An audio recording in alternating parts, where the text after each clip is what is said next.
ABN Maharashtra में आपका खैर मकदम। मैं हूं मुनीर आरिफ खान।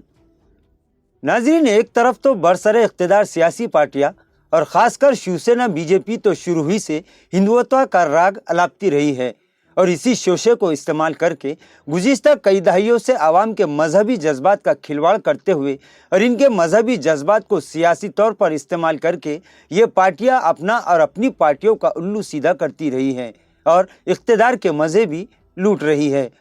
सवाल ये नहीं है कि ये फ़िरका परस्त सियासत और सत्ता की लालची पार्टियां क्या करती रही है और क्या कर रही है। नाजरीन, यहाँ सवाल ये है कि क्या अब 70 सालों से खासकर मुसलमानों के वोटों के सहारे, मुसलमानों के वोटों की बदौलत और मुसलमानों के रहम व करम ही पर मुल्क पर हुकूमत करने वाली सियासी पार्टियां जिनका नाम कांग्रेस और राष्ट्रवादी कांग्रेस है, क्या अब वो भी ये मान चुकी है कि अगर इस मुल्क में हुकूमत करना है और इस रियासत के अवाम पर अपना सियासी दबदबा कायम रखना है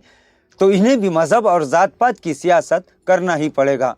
नाजरीन, ये हम नहीं कह रहे हैं बल्कि इस शहर और इस ज़िले की एक सियासी शख्सियत जो इस मुल्क की सबसे क़दीम और सबसे बड़ी सियासी पार्टी यानी कांग्रेस के साबिक़ शहर सदर रह चुके हैं, यानी हिशाम उस्मानी।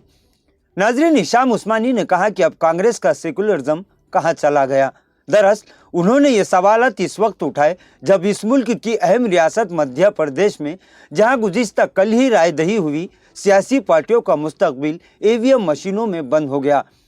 इस रियासत में मुस्लिम आबादी का फ़ीसद 7 है और मुसलमानों से हमदर्दी का ढिंडोरा पीटने वाली कांग्रेस ने इस रियासत में सिर्फ 2 मुस्लिम उम्मीदवार, वो भी साबिक़ अरकान असम्बली है, उन्हें ही टिकट दिया है, जबकि दिगर तबक़ात जिनका इस रियासत में आबादी का फ़ीसद 1 या 2 है, इन तबक़ात के 6-6, 7-7 उम्मीदवारों को नुमाइंदगी दी गई। तो ये मुसलमानों के साथ नाइंसाफ़ी नहीं तो और क्या है।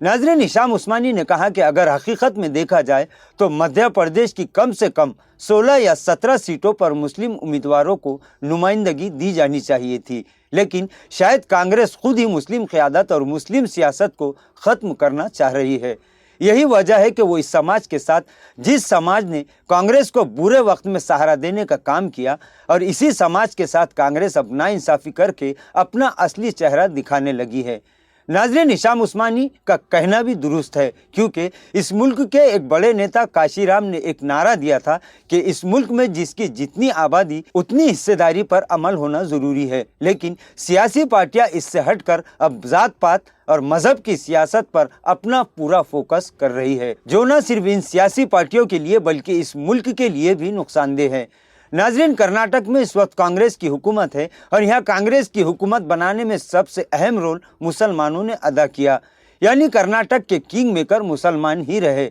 और इसी की बदौलत कांग्रेस यहाँ पर हुकूमत बनाने में कामयाब हुई और यहाँ से अच्छी खासी तादाद में मुस्लिम अरकान असम्बली भी मुंतखब हुए। लेकिन इख्तिदार हासिल करते ही कांग्रेस अपनी पुरानी रविश पर आ गई और कोई भी बड़ा ओहदा मुसलमानों को नहीं दिया। बहरहाल अब भी वक्त है कि कांग्रेस अपना मुहासिबा करे और चाहे कोई भी तबका हो वो इन्हें इनकी आबादी के लिहाज से नुमाइंदगी दे, इस्तेमाल करके लात मारने की सियासत को छोड़ दे, वरना मुसलमानों का तो छोड़िए, चाहे जितने भी हालात आ जाए, कितने ही सियासी तूफान आ जाए, कितने ही जुल्म व सितम के पहाड़ मुसलमानों पर तोड़ दिए जाए, मुसलमान इन हालात से घबराने वाले नहीं हैं, क्योंकि मुसलमान हालात में ही अपनी जिंदा दिली का सबूत देते हैं।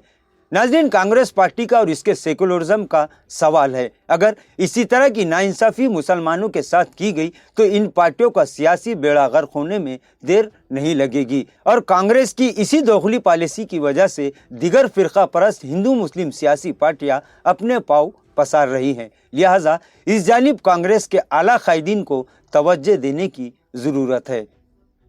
नाज़रीन, आज के लिए बस इतना ही। कल फिर मुलाकात होगी कुछ नई खबरों के साथ। तब तक के लिए मैं मुनीर आरिफ खान आपसे इजाज़त चाहता हूँ। अल्लाह हाफिज़।